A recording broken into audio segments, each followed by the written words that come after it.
आज प्रधानमंत्री मन की बात करने जा रहे हैं। 133वां संस्करण है। सीधा वहीं रुक करते हैं।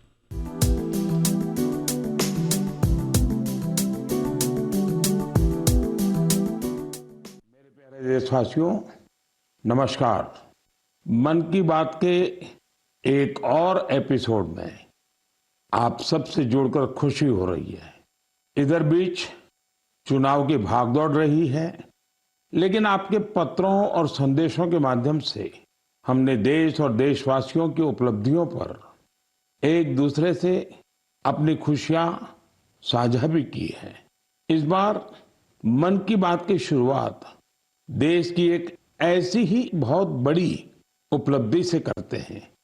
साथियों, भारत ने विज्ञान को हमेशा देश की प्रगति से जोड़कर देखा है।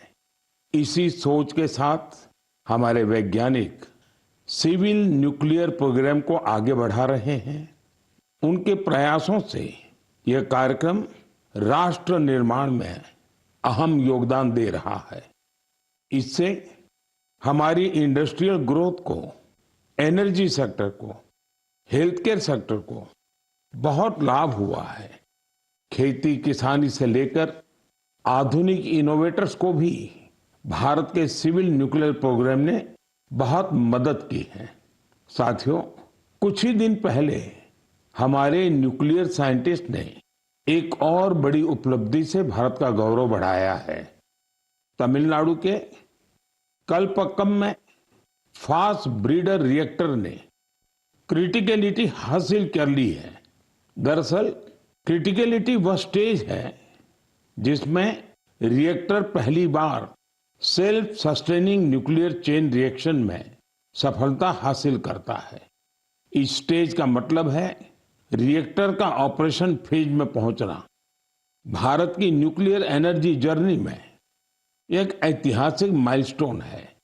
और बड़ी बात यह भी कि परमाणु रिएक्टर पूरी तरह स्वदेशी तकनीक से निर्मित है। साथियों, इसे ब्रीडर रिएक्टर क्यों कहते हैं, इसके पीछे भी एक वजह है। एक ऐसा सिस्टम है जो ऊर्जा के उत्पादन के साथ साथ भविष्य के लिए नया ईंधन भी खुद ही तैयार करता है। साथियों, मुझे मार्च 2024 का वह समय भी याद है जब मैं कलपक्कम में रिएक्टर की कोर लोडिंग का साक्षी बना था। मैं उन सभी को बधाई देता हूं जिन्होंने भारत के परमाणु कार्यक्रम में अपना अमूल्य योगदान दिया है। देशवासियों का जीवन बेहतर और आसान बनाने के लिए उनका यह प्रयास बहुत ही सराहनीय है। इससे विकसित भारत के हमारे संकल्प को भी एक नई ऊर्जा मिलेगी।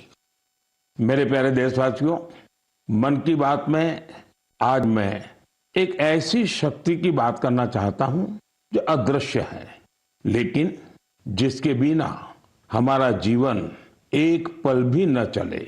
यही ताकत भारत को आगे बढ़ा रही है। यह हमारी पवन शक्ति है।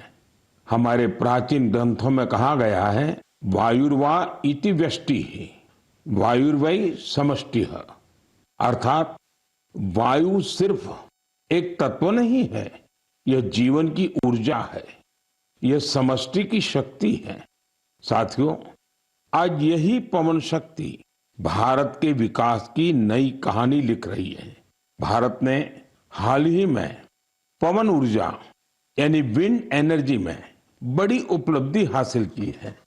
अब भारत का wind energy generation capacity 56 gigawatt से अधिक हो चुकी है।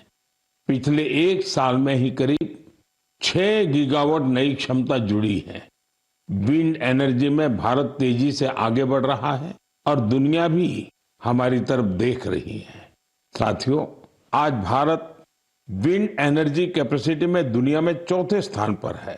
यह हमारे इंजीनियरों की मेहनत है, यह हमारे युवाओं का परिश्रम है, यह देश की सामूहिक इच्छा शक्ति का प्रतीक है। साथियों, गुजरात, तमिलनाडु, महाराष्ट्र, राजस्थान, देश के अनेक राज्य इस सेक्टर में अपना परचम लहरा रहे हैं। गुजरात के कच्छ, पाटन, बनासकांठा जैसे क्षेत्र जहां पहले सिर्फ रेगिस्तान नजर आता था, आज वहां बड़े रिन्यूएबल एनर्जी पार्क बन रहे हैं। इसका लाभ युवाओं को मिल रहा है, नए अवसर बन रहे हैं, नई स्किल विकसित हो रही है, रोजगार के नए रास्ते खुल रहे हैं। साथियों, भारत के विकास के लिए सौर और पवन ऊर्जा जरूरी है। ये सिर्फ पर्यावरण की बात नहीं है, ये हमारे भविष्य की सुरक्षा है। इसमें हम सबकी भूमिका है। हमें बिजली बचानी है, हमें स्वच्छ ऊर्जा, क्लीन एनर्जी अपनानी है। देश में हर स्तर पर ऐसे प्रयास जरूरी हैं, क्योंकि इन्हीं से बड़ा बदलाव आता है। साथियों, मई महीने की शुरुआत एक पावन अवसर के साथ होने जा रही है। कुछ ही दिनों में हम बुद्ध पूर्णिमा मनाएंगे। मैं आप सभी देशवासियों को अपनी अग्रिम शुभकामनाएं देता हूं। भगवान गौतम बुद्ध का जीवन संदेश आज भी उतना ही प्रासंगिक है। उन्होंने हमें सिखाया है कि शांति हमारे भीतर से शुरू होती है। उन्होंने बताया है कि स्वयं पर विजय सबसे बड़ी विजय होती है। आज दुनिया जिस तरह के तनावों और संघर्षों से गुजर रही है, ऐसे समय में बुद्ध के विचार और भी अहम हो गए हैं। साथियों, दक्षिण अमेरिका के चिली में एक संस्था भगवान बुद्ध के विचारों को आगे बढ़ा रही है। लद्दाख में जन्मे ड्रपपोन ओजेर रिनपोछे के मार्गदर्शन में काम हो रहा है। यह संस्था ध्यान और करुणा को लोगों के जीवन से जोड़ रही है।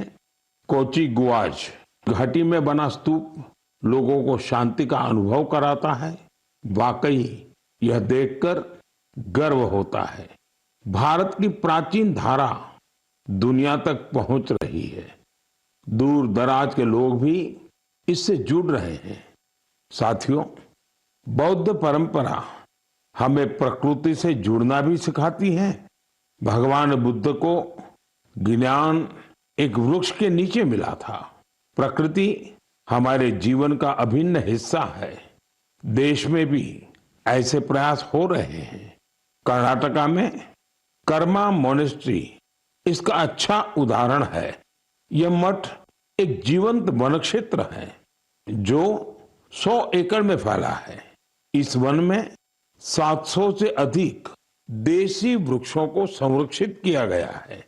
साथियों, बुद्ध का संदेश सिर्फ अतीत नहीं है, यह आज भी प्रासंगिक है और भविष्य के लिए भी जरूरी है। बुद्ध पूर्णिमा का यह अवसर प्रेरणा देता है। हम अपने जीवन में शांति बढ़ाएं, करुणा अपनाएं और संतुलन के साथ आगे बढ़े। मेरे प्यारे देशवासियों, आप सभी जानते हैं हमारे देश में अब 23 जनवरी यानी नेताजी सुभाष की जयंती से लेकर 30 जनवरी यानी गांधी जी की पुण्यतिथि तक गणतंत्र का महोत्सव मनाया जाता है। इसी महोत्सव का अहम हिस्सा होता है बीटिंग रिट्रीट। आज मैं आपसे बीटिंग रिट्रीट की चर्चा कर रहा हूं, क्योंकि इसके पीछे खास वजह है। साथियों, आपने देखा होगा यह समारोह अलग अलग बैंड्स की विविध संगीत परंपराओं को दर्शाता है। बीते कुछ सालों से इसमें भारतीय संगीत का समावेश बढ़ा है और ये देश के लोगों को भी बहुत पसंद आ रहा है। इस साल की बीटिंग रिट्रीट सेरेमनी भी बहुत यादगार रही थी। एयरफोर्स, आर्मी, नेवी और सीएपीएफ के बैंड्स ने बहुत ही अच्छी परफॉर्मेंस दी थी। साथियों, शानदार म्यूजिक के साथ साथ जानदार फॉर्मेशंस का ये कार्यक्रम सबका ध्यान खींचता है। एयरफोर्स बैंड ने सिंदूर फॉर्मेशन बनाया, नेवल बैंड ने मत्स्य यंत्र फॉर्मेशन बनाया, वही आर्मी बैंड के परफॉर्मेंस में वंदे मातरम के 150 साल और क्रिकेट में भारत की सफलता को भी दर्शाया गया। साथियों, बीटिंग रिट्रीट के बीते जाने के बाद ये सारी मेहनत ये उपलब्धि धीरे धीरे ओझल हो जाती थी, लेकिन अब इसे लेकर बहुत ही अच्छा प्रयास हुआ है। बीटिंग रिट्रीट का म्यूजिक पहली बार वेव्स ओटीटी पर भी उपलब्ध है। आने वाले समय में यह दूसरे प्लेटफॉर्म्स पर भी मौजूद होगा। आप इसे जरूर सुने। आपको अपनी आर्म्ड फोर्सेस और उनकी परंपराओं पर बहुत गर्व होगा। साथियों, पिछले कुछ वर्षों में देश के अलग अलग हिस्सों से प्रकृति के संरक्षण की प्रेरक कहानियां सामने आई हैं। ये कहानियां हमें उम्मीद देती हैं और गर्व से भर देती हैं। मैं मन की बात के श्रोताओं से कुछ उदाहरण साझा करना चाहता हूं। इनको सुनकर आपका मन प्रसन्न हो जाएगा। पहले बात कच्छ के रण की। बरसात खत्म होते ही यहाँ की धरती जीवंत हो जाती है। हर साल लाखों फ्लेमिंगो यहाँ आते हैं। पूरा इलाका गुलाबी रंग से रंग जाता है, इसलिए इसे फ्लेमिंगो सिटी कहा जाता है। ये पक्षी यहीं घोंसले बनाते हैं और अपने बच्चों को बड़ा करते हैं। कच्छ के लोग इन्हें लाखाजी के बाराती कहते हैं। अब लाखाजी के बाराती कच्छ में पर्यावरण संरक्षण के बड़े सुंदर प्रतीक बन गए हैं। साथियों, दूसरा किस्सा इंसान और वन्य जीवों के सहयोग का है और ये उत्तर प्रदेश से है। यहाँ के तराई इलाकों में फसल के समय हाथियों के झुंड गांवों की ओर आते हैं। इससे टकराव की आशंका बढ़ती है, लेकिन अब यूपी में भी गज मित्र जैसे प्रयास शुरू हुए हैं। गांव के लोग ही टीम बनाकर हाथियों पर नजर रखते हैं। वे समय रहते लोगों को सतर्क करते हैं। इससे टकराव कम हो रहा है और लोगों में भरोसा बढ़ रहा है। साथियों, मध्य भारत से भी एक अच्छी खबर आई है। छत्तीसगढ़ में ब्लैक बक यानी काले हिरण फिर से दिखाई देने लगे हैं। एक समय इनकी संख्या बहुत कम हो गई थी, लेकिन लगातार प्रयास हुए और संरक्षण बढ़ाया गया। आज ये फिर से खुले मैदानों में दौड़ते नजर आते हैं। ये हमारी खोती विरासत की वापसी है। ऐसे ही उम्मीद ग्रेट इंडियन बस्टर्ड यानी गोडावण के संरक्षण में भी दिख रही है। ये पक्षी हमारे रेगिस्तानी इलाकों की पहचान हुआ करती थी, लेकिन एक समय इसकी संख्या बहुत कम रह गई थी। हालत ये थी कि ये पक्षी लुप्त होने की कगार पर पहुंच गई थी, लेकिन अब इसके संरक्षण के लिए बड़ा अभियान चल रहा है। वैज्ञानिक तरीके अपनाए जा रहे हैं, प्रजनन केंद्र बनाए गए हैं और अब नए जीवन की शुरुआत दिखाई दे रही है। साथियों, प्रकृति और मानव अलग नहीं है, हम एक दूसरे के साथी हैं। जब हम प्रकृति को समझते हैं, उसका सम्मान करते हैं और उसके साथ मिलकर चलते हैं, तो बदलाव साफ दिखाई देता है।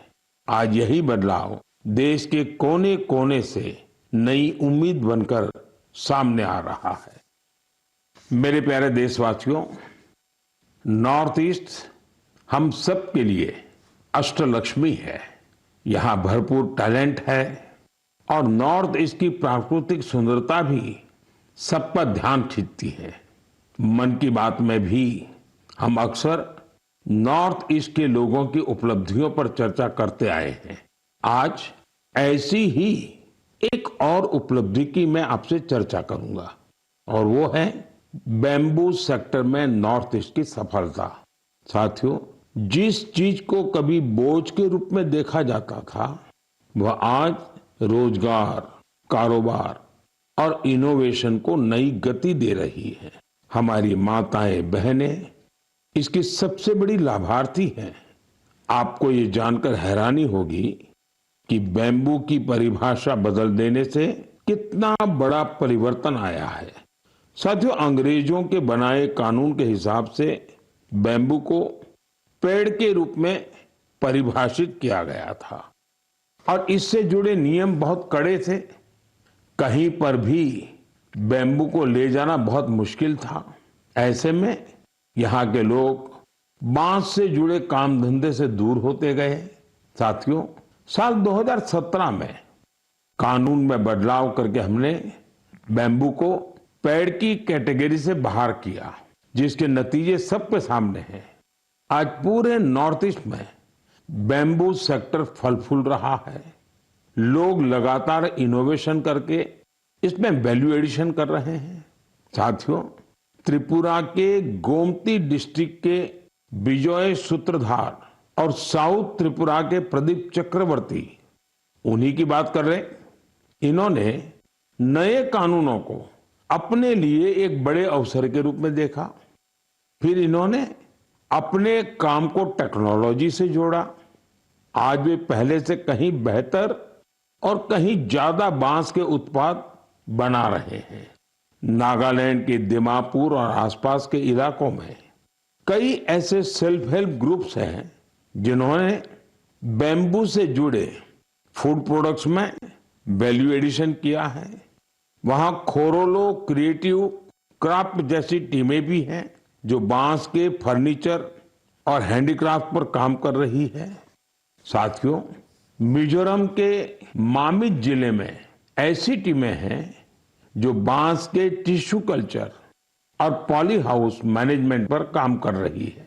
मुझे सिक्किम में गंगटोक के करीब लागस्थल बाम्बू एंटरप्राइज टीम के बारे में भी पता चला है। ये बैम्बू से हैंडीक्राफ्ट्स, अगरबत्ती स्टिक्स, फर्नीचर और इंटीरियर डेकोर आइटम्स बनाती है। साथियों, मैंने यहां पर कुछ ही उदाहरण दिए हैं। देश में बैम्बू सेक्टर की सफलता की यह लिस्ट काफी लंबी है। मैं आप सभी से आग्रह करूंगा कि नॉर्थ ईस्ट का कोई न कोई बांस का उत्पाद जरूर खरीदे। आप इसे गिफ्ट के रूप में भी दे सकते हैं। आपके इस प्रयास से उन लोगों का हौसला बढ़ेगा जो बैम्बू प्रोडक्ट को बनाने में अपना पसीना बहाते हैं। मेरे प्यारे देशवासियों, तेजी से बदलते हुए इस समय में टेक्नोलॉजी हमारी जिंदगी का बहुत बड़ा हिस्सा बन गई है। आज हम अपने अतीत को वर्तमान से जोड़ने में भी टेक्नोलॉजी का कमाल देख रहे हैं। इस दिशा में हाल ही में एक ऐसा डेवलपमेंट हुआ है जिससे शिक्षा से जुड़े लोग और इतिहास में रुचि रखने वाले बहुत खुश हुए हैं। साथियों, कुछ दिन पहले ही नेशनल आर्काइव्स ऑफ इंडिया ने एक विशेष पोर्टल पर एक अनोखा डेटाबेस शेयर किया है। इस संस्था ने 20 करोड़ से भी ज्यादा अमूल्य दस्तावेजों को डिजिटाइज कर सार्वजनिक किया है। इनमें से कुछ तो बहुत ही दिलचस्प हैं। 7वीं शताब्दी की गिलगित पांडुलिपियां भोजपत्र पर लिखी हुई हैं। यहाँ आपको 8वीं शताब्दी का एक रोचक ग्रंथ श्री भुवालय भी देखने को मिलेगा। अंकों पर आधारित यह ग्रंथ एक ग्रिड के रूप में है। रानी लक्ष्मीबाई से जुड़े कुछ अहम पत्र भी आप यहाँ देख सकते हैं। इनसे 1857 में उनके द्वारा लिए गए कुछ निर्णयों का पता चलता है जो उनके पराक्रम को दर्शाते हैं। जो लोग नेताजी सुभाष के बड़े प्रशंसक हैं, उनके लिए यहाँ नेताजी के जीवन, आजाद हिंद फौज और उनकी स्पीच से जुड़े कई डॉक्यूमेंट्स हैं। आपको पंडित मदन मोहन मालवीय जी, उनसे जुड़े कई डॉक्यूमेंट्स भी मिलेंगे। इनमें बीएचयू की स्थापना और हिंदी साहित्य सम्मेलन से जुड़ी अहम जानकारियां हैं। यहाँ हमारे संविधान सभा से जुड़े कई अनोखे दस्तावेज भी उपलब्ध हैं। मैं आप सभी से आग्रह करता हूं कि आप www.abhilekpatal.in को जरूर विजिट करें। यह आपको अपने इतिहास का अद्भुत अनुभव देगा। साथियों, जरा कल्पना कीजिए, आप दुनिया भर के सबसे प्रतिभाशाली लोगों के बीच हैं। आपके पास गणित के बहुत ही कठिन सवाल हैं। इन्हें सुलझाने के लिए समय है केवल 4.5 घंटे। यानी वक्त बहुत कम है और कंपटीशन इंटरनेशनल है, बहुत तगड़ा है।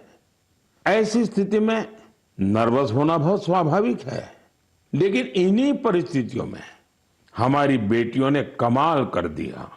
इस महीने की शुरुआत में फ्रांस के बोर्दो में यूरोपियन गर्ल्स मैथमेटिकल ओलंपियाड का आयोजन हुआ था।